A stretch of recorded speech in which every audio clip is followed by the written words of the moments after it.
اور ہم نے پہلے ہی سے اس پر دائیوں کے دودھ حرام کر دیے تھے، تو موسیٰ کی بہن نے کہا کہ میں تمہیں ایسے گھر والے بتاؤں کہ تمہارے لیے اس بچے کو پالیں اور اس کی خیر خواہی سے پرورش کریں۔ سو ہم نے اس طریق سے ان کو ان کی ماں کے پاس واپس پہنچا دیا تاکہ ان کی آنکھیں ٹھنڈی ہوں اور وہ غم نہ کھائیں، اور معلوم کر لیں کہ اللہ کا وعدہ سچا ہے،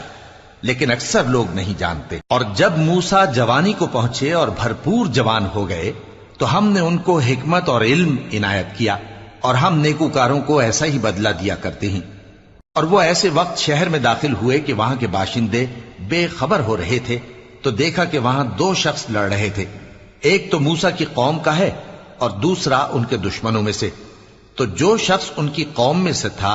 اس نے دوسرے شخص کے مقابلے میں جو موسیٰ کے دشمنوں میں سے تھا مدد طلب کی، تو موسیٰ نے اس کو مکہ مارا اور اس کا کام